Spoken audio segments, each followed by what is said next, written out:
नमस्कार दोस्तों, मैं दीपक शुक्ला आपका स्वागत करता हूं आपके अपने YouTube channel A to Z banking information पर। दोस्तों, आज के वीडियो में हम बात करेंगे पीएम किसान योजना के बड़े अपडेट की। जी हां दोस्तों, कल ही सरकार के द्वारा पीएम किसान के ऑफिशियल साइट पर एक बिग अपडेट आया है, जिसकी जानकारी मैं आप लोगों को देने वाला हूं। और दोस्तों, यह अपडेट स्पेशली उन लोगों के लिए है जिनको पीएम किसान योजना की 12वीं किस्त, जो कि 17 अक्टूबर को माननीय प्रधानमंत्री जी ने ट्रांसफर की थी, जिन लोगों को पीएम किसान योजना की 12वीं किस्त नहीं मिली है, तो ये अपडेट उनके लिए है। उसमें से विशेष रूप से उन लोगों के लिए है कि जिनको पीएम किसान योजना की 12वीं किस्त नहीं मिली है, लेकिन उनके पीएम किसान के बेनिफिशियरी स्टेटस में सब कुछ सही है।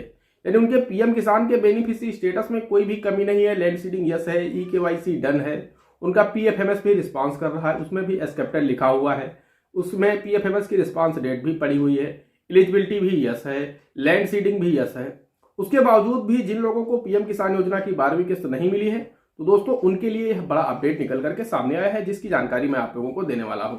दोस्तों, सरकार के द्वारा जानकारी दी गई है कि अगर आपके पीएम किसान के बेनिफिशियरी स्टेटस में सब कुछ सही हो रहा है, यानी कोई भी कमी नहीं है, सब कुछ सही है, उसके बावजूद भी अगर आपको योजना की 12वीं किस्त नहीं मिली है, अभी तक आपके खाते में पैसा नहीं आया है, तो इसका मतलब यह है कि आपके बेनिफिशियरी स्टेटस में कुछ कमी है, कुछ गलती है।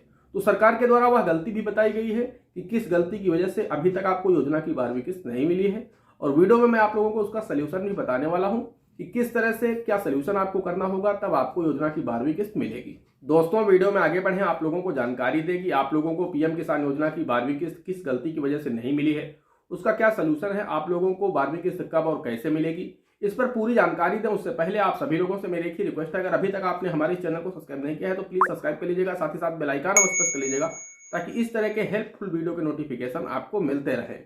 चलिए शुरू करते हैं। दोस्तों, मैं आप लोगों को जो स्टेटस स्क्रीन पर दिखा रहा हूं, इसमें आप लोग साफ देख सकते हैं कि कोई भी कमी नहीं है। दोस्तों, यहां पर आप देखेंगे कि इनका जो एलिजिबिलिटी का ऑप्शन है, इसमें भी यस लिखा हुआ है, यानी ये पात्र हैं। उसके ऊपर देखेंगे आधार डेमो ऑथेंटिकेशन स्टेटस, दोस्तों ये भी सक्सेस है। उसके आगे ईकेवाईसी डन का जो ऑप्शन है, उसके भी आगे यस लिखा हुआ है। उसके नीचे दोस्तों आप आएंगे तो पीएफएमएस बैंक स्टेटस में आएंगे तो farmer record has been accepted by PFMS bank लिखा हुआ है, यानी इनका जो फार्मर का रिकॉर्ड है ये भी एक्सेप्टेड कर लिया गया है पीएफएमएस बैंक के द्वारा। उसके आगे देखेंगे पीएफएमएस की रिस्पांस डेट, तो दोस्तों यहाँ पर भी 28/9/2022 पड़ी हुई है, यानी पीएफएमएस के द्वारा 28 सितंबर को रिस्पांस किया गया और इस अकाउंट को एक्सेप्ट कर लिया गया। उसके नीचे दोस्तों आएंगे लैंड सीडिंग, ये भी यस है। तो कहने का मेरा मतलब ये है कि कल तक इनके स्टेटस में कोई भी कमी नहीं थी दोस्तों, सब कुछ सही था, कहीं कोई दिक्कत नहीं थी। दोस्तों, मैं आपको आगे दिखाता हूँ। ये देखिए दोस्तों, इनको यहाँ पर 11th इंस्टॉलमेंट मिल चुकी है और टाइम टू टाइम मिली है। दोस्तों आगे आप लोग देख सकते हैं इनके स्टेटस में कि इनको पीएम किसान योजना की जो 11 किस्तें अभी तक टाइम टू टाइम मिल रही थी। दोस्तों, वही बैंक है, वही अकाउंट नंबर है, लास्ट में आप लोग देख सकते हैं अकाउंट नंबर भी चेंज नहीं है, और टाइम टू टाइम इन्हें किस्तें मिली हैं। 31/5/2022 को इनको योजना की 11वीं किस्त मिली थी।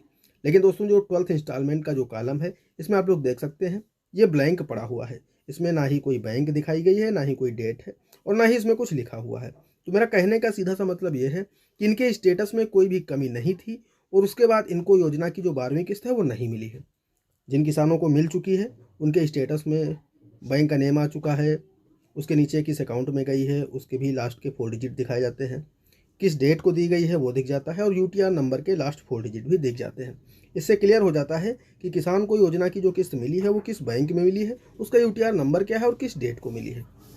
दोस्तों, पीएफएमएस बैंक स्टेटस में जो कल तक farmer record has been accepted था, वो ही आज यहाँ पर दोस्तों लिख करके आ चुका है farmer record has been rejected by PFMS bank. तो दोस्तों, आखिर इनका फार्मर रिकॉर्ड रिजेक्ट क्यों हुआ? क्या इनका बैंक खाता आधार एनपीसीआई से लिंक नहीं है? तो दोस्तों, इसका जवाब है बिल्कुल लिंक है, क्योंकि मैं बैंक में काम करता हूं, और दोस्तों ये मेरी माताजी का खाता है, तो मैंने इसे स्वयं अपने हाथों से आधार और एनपीसीआई से लिंक कर रखा है। दोस्तों, इसमें 11 किस्तें टाइम टू टाइम आ रही थी। दूसरी बात दोस्तों, मैं आपको ये बताना चाहता हूँ, इधर आप साइड में देख सकते हैं पीएफएमएस बैंक रिजेक्शन रीजन लिखा हुआ है। दोस्तों, रिजेक्शन रीजन में क्या लिखा है? Bank name and IFSC code are not related to each other. इनका कहना है कि ये जो बैंक का नेम या फिर आईएफएससी कोड मैच नहीं कर रहा है, इसकी वजह से ये आपका फार्मर रिकॉर्ड रिजेक्टेड हुआ है। क्योंकि दोस्तों, मैंने इनका आप लोगों को जैसे मैं पहले दिखाता था कि अगर आपका बैंक खाता आधार एनपीसीआई से लिंक नहीं है तो कैसे चेक कर सकते हैं। तो दोस्तों, जब मेरी माताजी की किस्त नहीं आई थी 17 अक्टूबर को 12वीं किस्त, तो मैंने चेक किया था तो वहाँ पर भी दिखा रहा था कि इनका जो बैंक खाता है वो आधार और एनपीसीआई से लिंक है और जो उसका स्टेटस था वो भी एक्टिव था। क्योंकि आज दोस्तों वो साइट नहीं चल रही है कि मैं आपको चेक करके ऑनलाइन दिखा सकूं, अन्यथा मैं दिखा देता आपको कि उनका जो बैंक खाता है वो आधार और एनपीसीआई से लिंक है। तो दोस्तों यहाँ पर किस वजह से ये जो फार्मर रिकॉर्ड रिजेक्टेड हुआ है मैं उसका रीज़न आपको बता देता हूँ।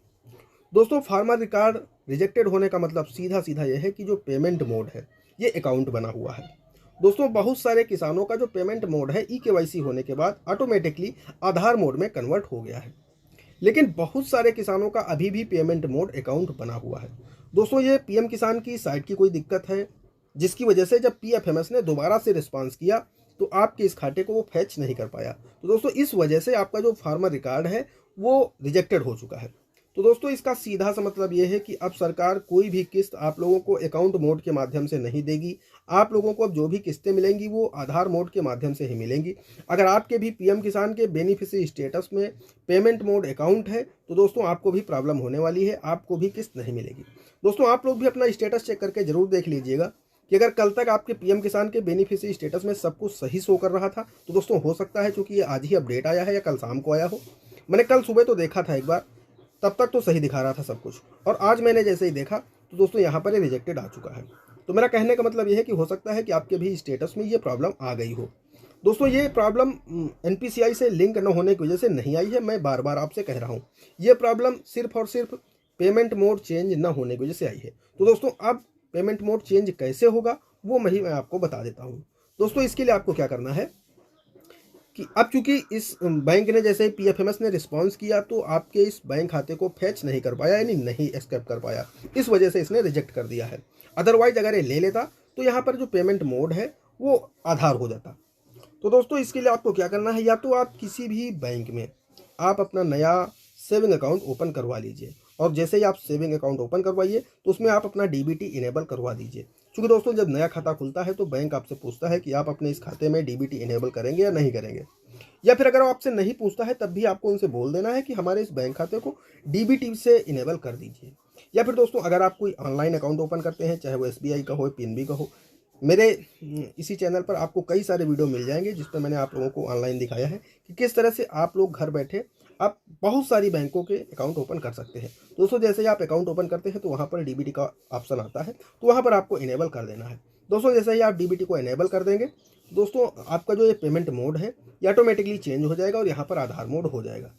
या फिर दोस्तों आपका जो पुराना खाता है, जिस खाते में अभी तक आपकी किस्तें आ रही थी और अचानक से प्रॉब्लम आ चुकी है, तो दोस्तों आपको क्या करना है कि सिंपली आपको अपनी बैंक जाना है, वहाँ से आपको अपने बैंक खाते से आधार को डिलीट कराना है, और उसके बाद दोस्तों आपको दोबारा से अपने खाते को आधार में लिंक करा देना है। दोस्तों जब आप आधार लिंक कराएंगे तो उस समय भी आप लिख करके देंगे अपने आधार में कि मेरे खाते में डीबीटी इनेबल कर दीजिए। तो दोस्तों जैसे वो डीबीटी इनेबल करेंगे उसके बाद जब पीएफएमएस दोबारा से रिस्पांस करेगा तो दोस्तों आपके इसी बैंक खाते को उठा लेगा। तो दोस्तों आपके सामने दो विकल्प हैं, आप चाहे तो कहीं पर भी अपना नया सेविंग अकाउंट ओपन करवा लीजिए तो भी आपका पेमेंट मोड चेंज हो जाएगा, या फिर दोस्तों आप अपने खाते से आधार को डिलीट करवा दीजिए और दोबारा से लिंक करवा दीजिए। और लिंक करवाते समय ध्यान रहे आपको उनसे बोलना है कि आप हमारे इस बैंक खाते को एनपीसीआई से भी लिंक कर दो। आपका बैंक खाता जो है वो एनपीसीआई से तभी लिंक होता है जब आप अपने बैंक खाते में डीबीटी को इनेबल करते हैं। तो दोस्तों ये प्रॉब्लम का सलूशन है। आप इस तरह से आपकी जो ये प्रॉब्लम आई है तो दोस्तों आप लोग भी अपने अपने स्टेटस में ज़रूर चेक कर लीजिए कि आपके स्टेटस में ये प्रॉब्लम तो नहीं आ गई है। अगर आ गई है तो दोस्तों इसका यही सलूशन है, आप लोग ऐसा कर लीजिए जो मैंने आपको बताया है। तो दोस्तों आपका जो पेमेंट मोड है चेंज हो जाएगा। दोस्तों जैसे ही आप अपनी इस प्रॉब्लम को सॉल्व कर लेंगे, चाहे आप नया सेविंग अकाउंट ओपन करवा लें या फिर आप बैंक जा करके आधार डिलीट करा करके दोबारा से आधार को लिंक करवा लीजिए। तो दोस्तों जैसे आप ये काम कर लेंगे तो दोस्तों योजना की जो 13वीं किस्त आनी है उसी के साथ में आपको योजना की 12वीं किस्त भी मिल जाएगी। चूंकि 13वीं किस्त डालने से पहले पीएफएमएस एक बार फिर से रिस्पांस करेगा, तो दोस्तों जैसे ही पीएफएमएस रिस्पांस करे उससे पहले आपने इस अगर प्रॉब्लम का सलूशन कर लिया है तो आपको दोनों किस्तें एक साथ में मिल जाएंगी।